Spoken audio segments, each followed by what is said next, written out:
Right, so we have done trade. Rivals. We still have not chosen our rivals. Our rivals should probably be the people that we have as enemies. That would be the simplest. So we're going to say that England is a rival. We're going to say that Burgundy is a rival.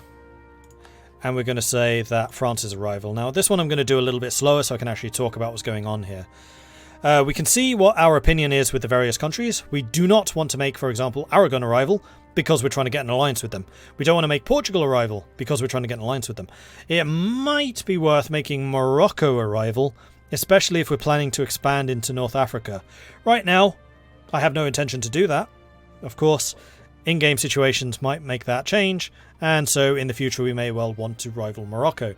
It is possible to rescind a rivalry and then make somebody else a rival. It is a bit expensive. It will cost you 10 Diplo power. I think that a rivalry needs to stay in place for 10 years before you can change it, but they are absolutely temporary. You can shift rivalries. It is possible that AI nations won't, but you can manipulate that. If you spend a concerted effort to increase a rival's relations with you, there is a chance they will remove it. But again, within that 10-year time. So, France. What does rivalry mean? We will get alliances more likely with their enemies. So anybody that is rivaled with France is now going to be more friendly to us.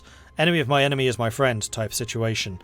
We gain 25% more prestige for defeating them in battles. This will encourage us to actually fight against the French, even if this is not a war of our own conquest. If we are allied with somebody that France is at war with, and we are called into a war against France, fighting battles against the French is going to benefit us because it will increase our prestige. We do not lose trade efficiency when we embargo them. That is another diplomatic thing which we will talk about in a moment. Spy networks are built more quickly against rivals, which again will encourage more militaristic and hostile behaviour towards them. And then we also get 33% reduction in the Diplo cost for demanding provinces in a peace deal. Therefore, making peace and taking stuff from rivals is cheaper. We're going to make them into a rival. So one of those things was we get free embargo. And as we can see here... Actually, is this relevant to us? Not massively, as Spain. If we were France and we had England as a rival and we embargoed England, then they would get less money in the English trade node. Basically, anywhere where they're trading, where you're embargoing, where you have trade power, you can exert a portion of your trade power to reduce their trade power for free. If you are not rivals with them, then it will reduce your trade efficiency by 5%, which means you earn 5% less money in the place that you're collecting. That can be worth it though. So for example, playing as Lubeck, I would try to keep Sweden and Denmark under embargo even if I wasn't their rival, because it reduced their trade power in the Lubeck trade node, which meant I was collecting more money because my percentage portion of the pie was therefore bigger. So it is a very good idea to basically permanently embargo your rivals. The other benefit of this is power projection. Power projection is a really cool mechanic because if you have more than 25 power projection, then you will get a free leader. This means that you can increase the number of generals or admirals that you keep in your pool and are able to assign to various commands. If you get over 50 power projection, and this is particularly powerful, you gain +1 admin, diplo and military a month. So the higher your power projection, the better. You gain power projection by military actions against your rivals, by taking provinces or vassalizing territories from your rivals, by insulting and humiliating your rivals, by supporting rebels in their lands, and then also by embargoing. Simply by the fact of embargoing, you are generating power projection. So we're going to go to France. We're going to go to economy actions. We are going to go to issue embargo. And that is going to use up one of our diplomats. It's going to take him 9 days. Now, you will notice that the days it takes to return is increased. Previously, we were sending diplomatic missions only to Aragon, to Navarre, and to Portugal. Those are very close to our capital. The distance is not very great. Travelling from Toledo to Paris is a lot further away. It takes 9 days. Travelling from Toledo to, I don't know, Bengal, that would probably take months. So the distance that your diplomacy is happening also matters. The other thing which I meant to do was start making alliances. So Portugal is immediately coming in saying, we wish to offer an alliance, which we will accept. We are now allied with Portugal. We also wish to send an envoy to Aragon. So we're going to go diplomacy. We're going to go alliance actions. And then we're going to do offer alliance, except for the fact that you can only do one diplomatic mission a month. So because we got our royal marriage with Aragon, we cannot now get an alliance. This is why I did this in the wrong order. Generally, you should get the alliance first, then do the royal marriage. Because people's alliance relation slots tend to get picked up pretty quickly. What is government capacity? So I will admit this is a new mechanic which I'm not 100% au fait with. However, governing capacity can be found in the Stability and Expansion tab, and this will determine how big you can grow. How exactly this is calculated? Don't know. All I know is that as you gain more territories, your governing capacity number will go up, and then if you hit the 400 soft cap, then you will start suffering penalties. What those penalties are? Don't know. I've never actually reached it. But you can increase your capacity cap by getting the various privileges, which we saw earlier, which is plus 100 per estate. You can do it by paying reform progress, which is the government stuff. You can do it by having different government reforms and courthouses. If you build various buildings, then you'll be able to modify that as well. And we'll talk about buildings when we actually have enough money to do it. The next thing I want to talk about is army. So at the start of the game, it is worth just taking a look at where your armies are. So right now we have 12,000 men here in Toledo, and we have 12,000 men here in Asturias. We probably want to expand our military. I'm not seeing the potential for a really early conflict. Portugal, we're allied to. They're likely to be pretty safe. Aragon, we're going to be allied to as soon as we're able to on the 12th of December. So in fact, you know what? I'm going to spend 10 days just so we can get that alliance locked in. 12. And we're going to go ahead and do that. Come on, there we go. And once you're allied with somebody, you can see exactly where their units are. So we can see where Aragon's armies are, we can see where their navies are, and we can see kind of where they're active. Likewise with Portugal, we can see that they have some ships down here and here, and we can see all of Portugal's territories and Portugal's army. So they currently have a 15,000 man army, but only one stack of them, whereas we have two separate armies of 12,000 each. What was I talking about? Why is this relevant? Army size. So we probably want to think about expanding our armies. Portugal is usually pretty safe. They don't tend to get into a huge number of conflicts, but Aragon does. And the reason for that is because Aragon has more territories out here, which especially the North Africans like going after. They have a presence down here in Sicily, which the Italians can dislike. And Naples is also actually owned by Aragon. It's a junior partner under the Aragonese. So Naples, again, can also be drawn into conflicts against the other Italian powers. So Aragon's a little bit more of a liability, simply because they have a lot more clashing interests with other powers here. Also, France tends to try and go after them for Roussillon, and possibly other territories in that area, because France shares some of the Valencia trade node with Aragon. Or Aragon might even try to poach some of the territories in Valencia off of France if they're feeling particularly confident. So we probably want to expand our army.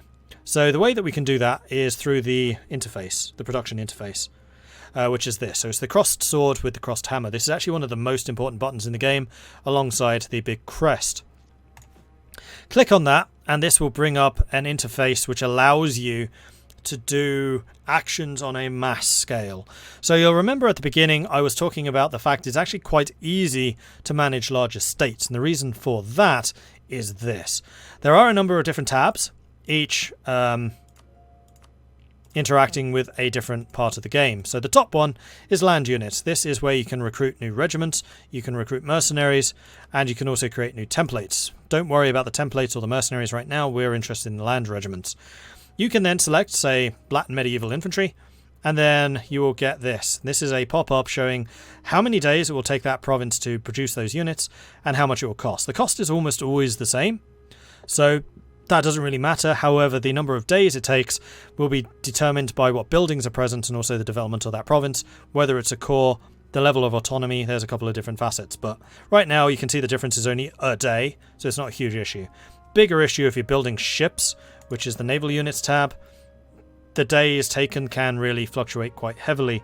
So we have, for example, 343 days down here in Sevilla versus 357 days up here in Vizcaya. So you probably want to do your building in Sevilla because it will be quicker. But right now we just want to get a couple more infantry. So we're going to say 2 more units of infantry up here. The other way of doing that, and we're now building in Leon and Palencia, is to actually click on the army. So you can either do that by clicking and dragging, which means you can select multiple things. So if you wanted to move both of these armies, you could just click and drag and you could do that. Or you just click on the number. And then you can click on the little plus to order 2 more units. And if you do it this way, those 2 units will automatically move and merge with this army once they are ready. However, you don't get to control where those units are built. It will just select a unit from nearby. So Toledo and La Mancha are the ones that it's chosen. I think it will generally choose the ones which are fastest, and it will also take travel time into consideration. It's pretty smart about where it chooses where to build stuff. Alright, so that's also meant we're out of money. However, at the end of the month, we will generate some more. There are a couple of other things we can do. So at the moment, we're peaceful. We have no real conflicts brewing, except with Granada. We are definitely going to go hard against Granada when we're able to do so. So in the meantime, we're going to do what's called drilling. This will require us to assign a general to each army, and then we drill them. What drilling does, it will increase the effectiveness of the troops that are being drilled. That's basically this bar here. It will steadily go up from 0 to 100. The more drilling that they have, the more damage they resist. I think that's how it works, if I remember correctly. And more importantly, it will also generate professionalism. So if we click now on the military tab, we can see this scale here. This is only available if you have what's it called?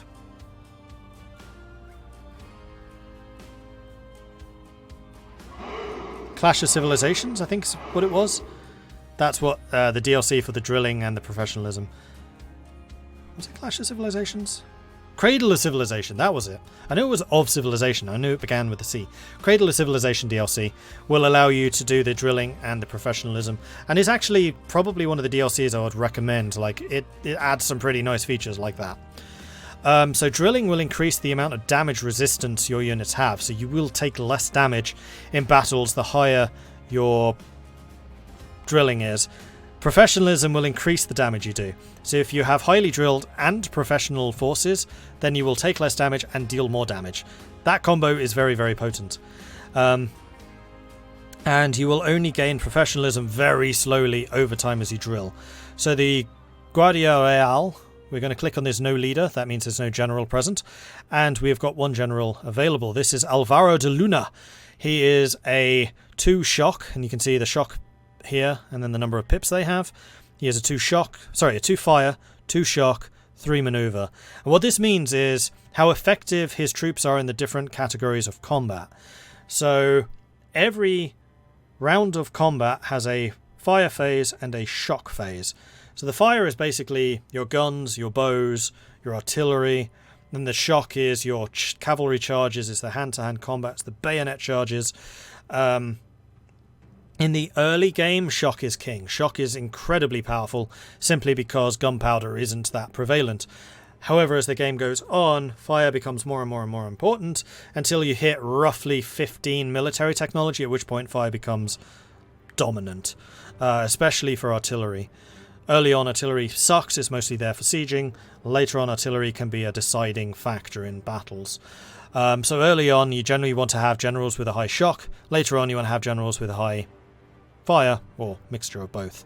Maneuver affects how quickly you move around the map. So having a high maneuver general will mean that you'll move more quickly. Also, where there are rivers, it will determine who gets the river crossing penalty. So if I'm moving from Toledo into Madrid, ignoring any forts or anything like that, that just makes it more complicated. If I have a higher maneuver than the guy defending Madrid, then I will not have the river crossing. If I have a lower maneuver, then I will have a river crossing penalty moving into Madrid. So generally having a higher maneuver can give you advantages on the tactical side. And then there's also the siege pips. This is how quickly you besiege a territory. So every couple of days, so we'll say that there's a 30-day period. So every 30 days, the game will make a calculation as to whether you progress the siege, have no effect on the siege, or the siege actually goes backwards and you suffer some casualties. That 30-day period is reduced if you have a higher siege ability. So say you have 1 pip, it would be 25 days. If you have 2 pips, it would be 20 days, etc. It's not exactly how it works. Nope, that's offensiveness. That's a completely different mechanic. My mistake. I'm getting confused with myself here. The number of times that you need to go through the 30-day cycle is reduced if you have a good siege general. So say ordinarily to take a castle, and this is variable, it would take you, say, 7 months, so 7 cycles of 30. Having a 1 pip general would reduce that by 1, so you'd only need to do it 6 times. The way that's actually shown in game is by a percentage, so you would basically have a higher % chance of taking a fort on any given combat cycle if you have high siege pips. So generally having high siege pips on an army which is going to be spending time sieging stuff is a good idea.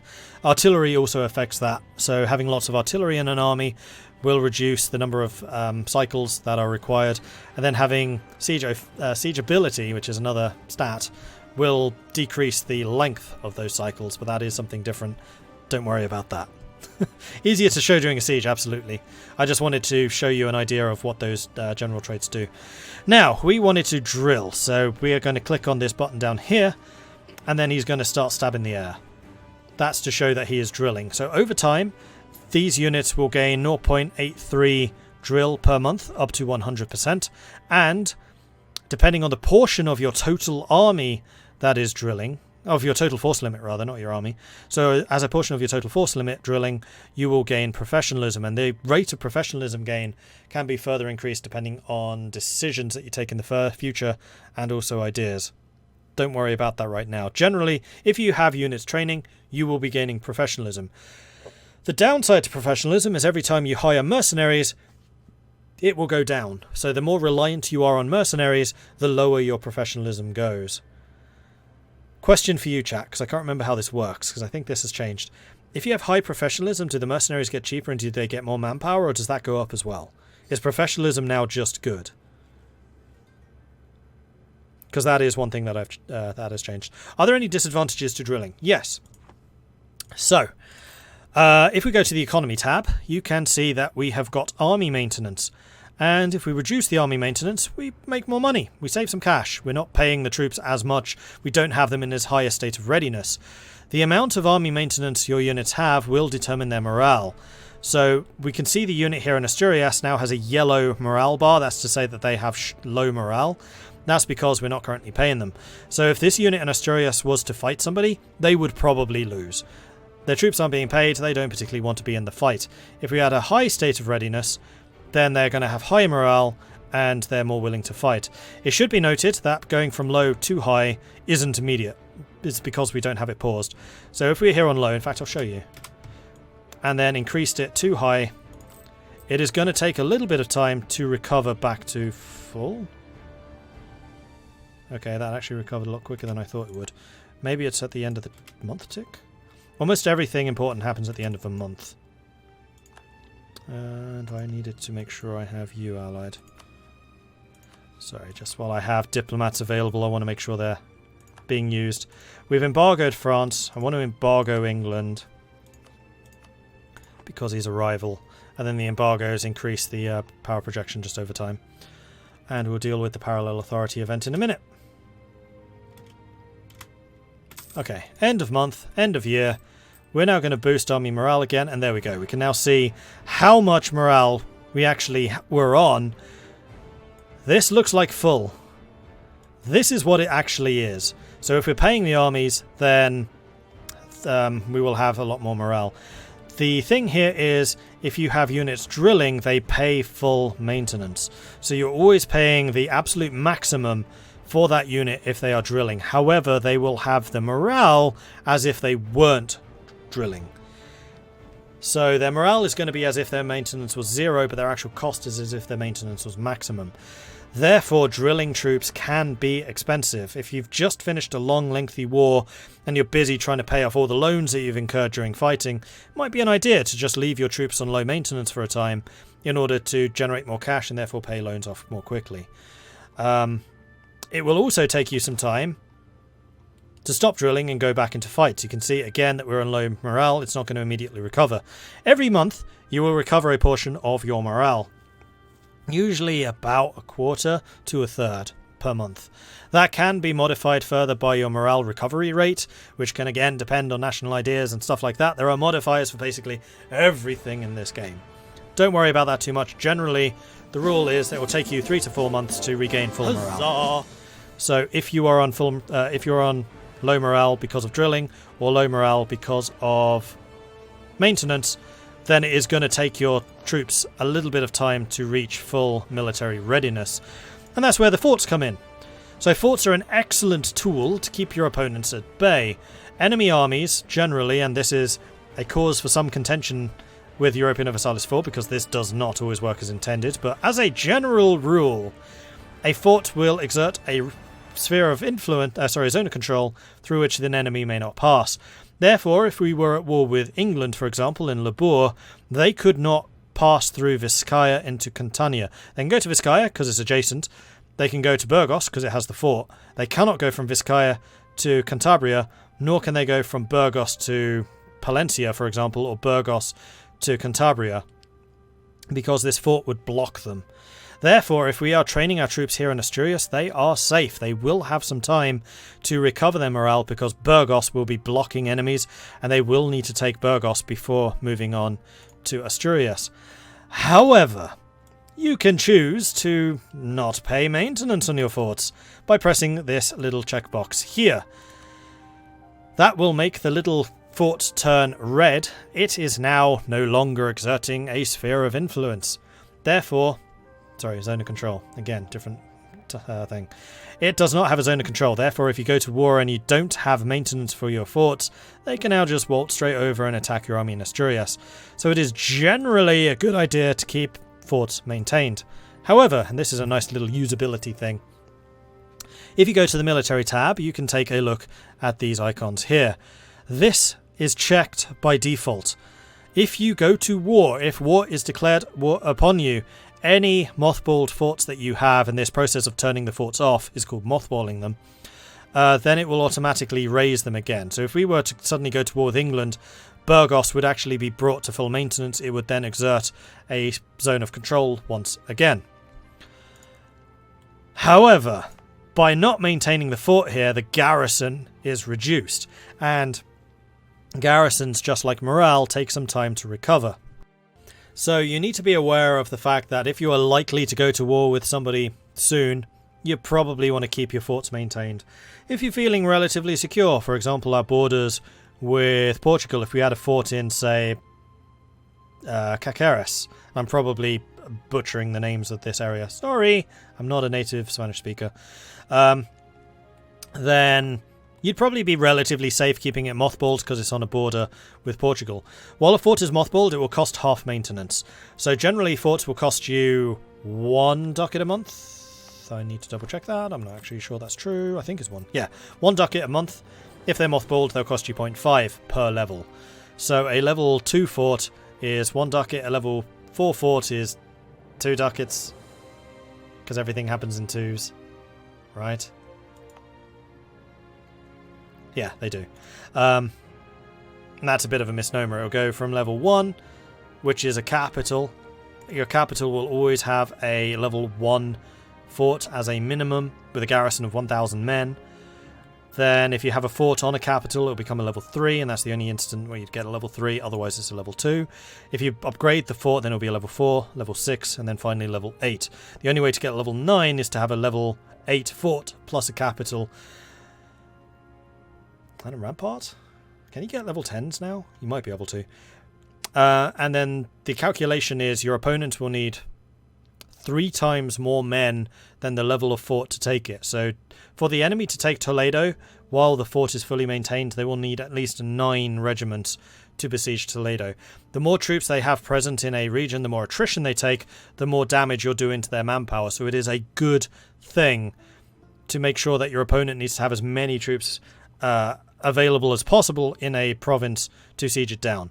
Therefore, higher level forts not only make it more difficult for an enemy to actually besiege and take a territory, it will increase the amount of attrition it does over time while they're trying to besiege it. Ramparts on a forced level, they decrease the defensiveness. Okay. I know I can just check that. It's the attrition that's +1. I knew there was a +1 in there. And there are some technologies and national ideas and ramparts, as we just saw, which will increase the amount of attrition taken by hostile forces.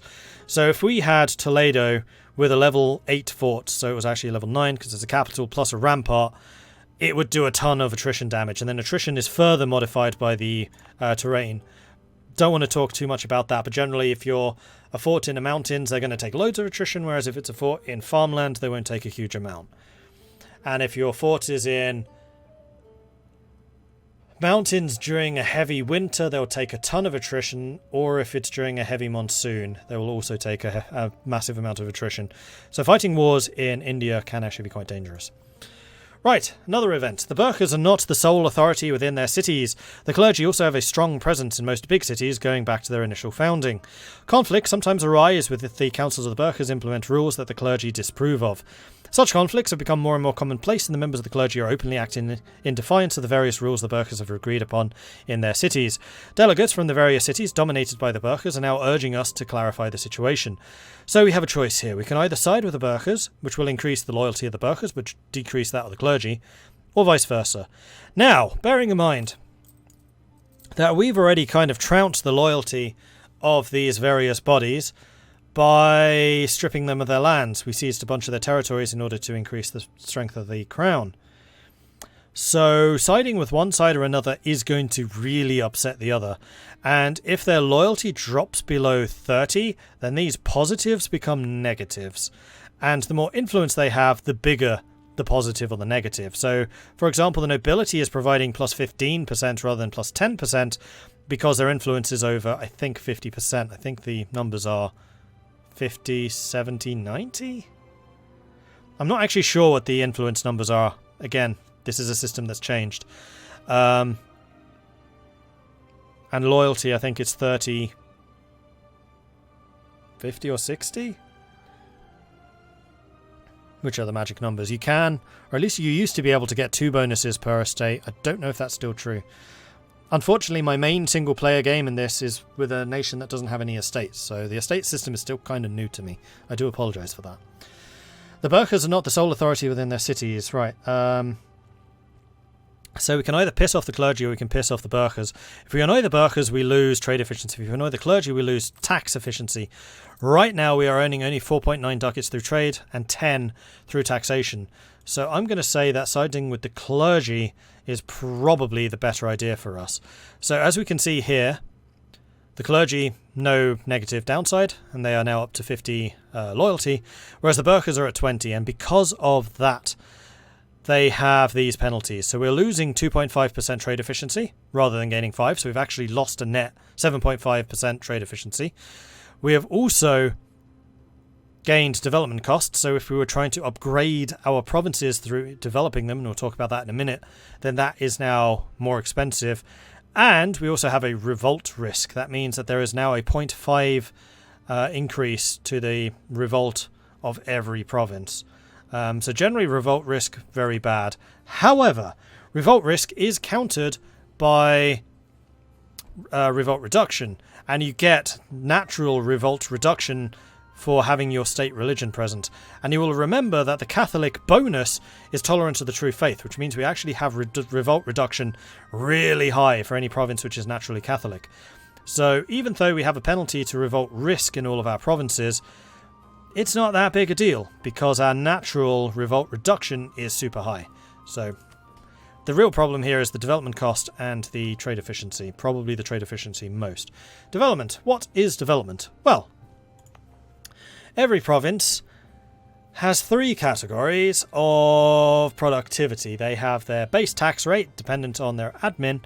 They have their production level, which is dependent on Diplo, and then their manpower, base manpower, which is based on military. And you can spend points to increase any of those areas. So for example, here in Valladolid, we could spend 50, determined by this number here, points to increase any of these categories. So we can click on this one to spend 50 military power, to gain more manpower, to gain more garrison growth, and then also to gain some more crown land. And this is a way of increasing crown land, by the way.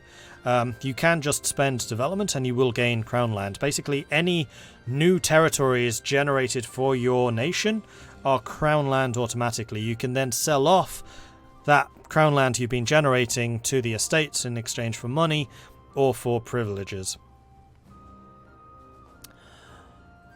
So this is one way of getting over the early negative crown land. So you'll remember that we were on 29.9%.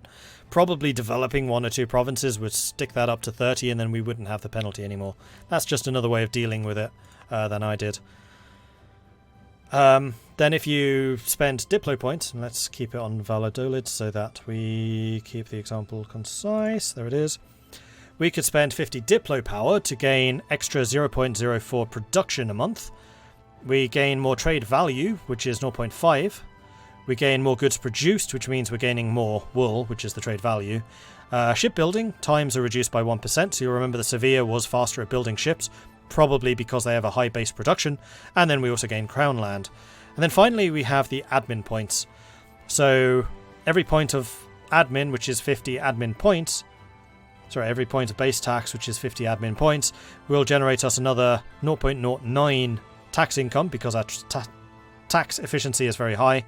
Recruitment time is reduced. This is for land units and then also crown land.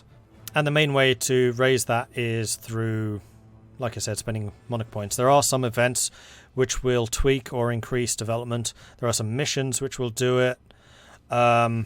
And there are ways of reducing the development cost. So this is one of the reasons I really like the economic ideas, is because the end of the economic ideas, you get a development cost reduction of 20%, which means you spend 20% less monarch points on developing those territories.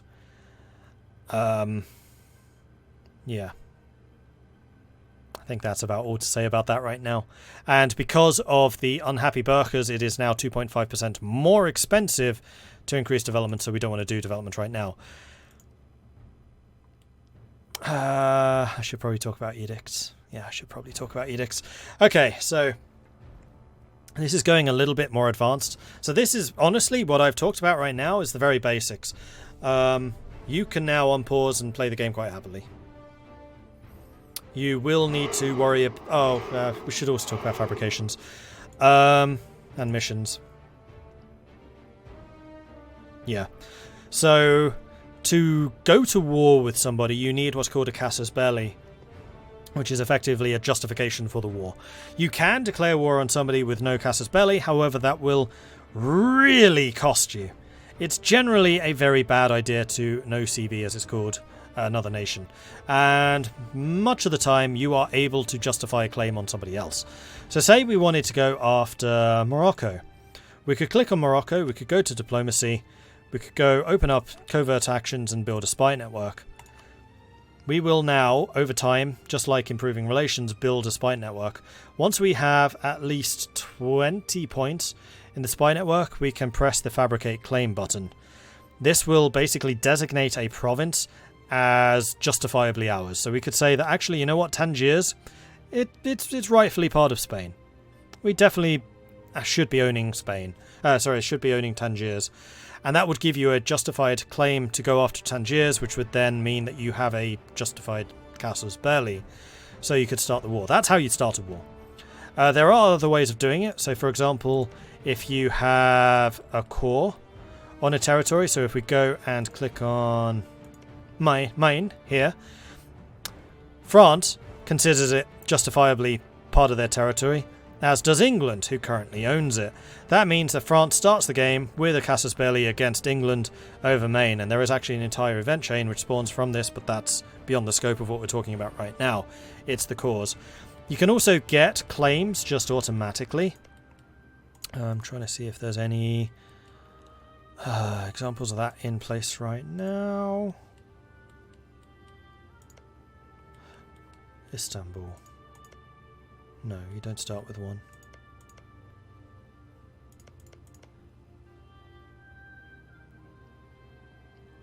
That's the core.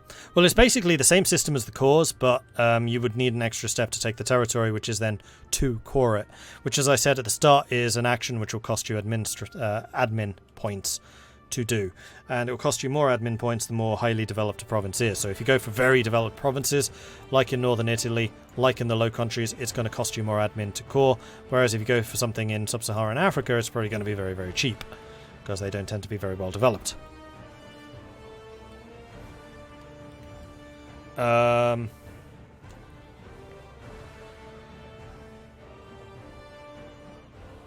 There was something else related to CBs and wars I was going to talk about.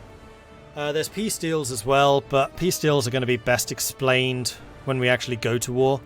I'm just trying to say, okay, this is a cut-off point for somebody who just wants to jump in the game. You could probably do that from now. I've explained the important stuff. It's only taken me 2.5 hours. But I really was going into depth on everything.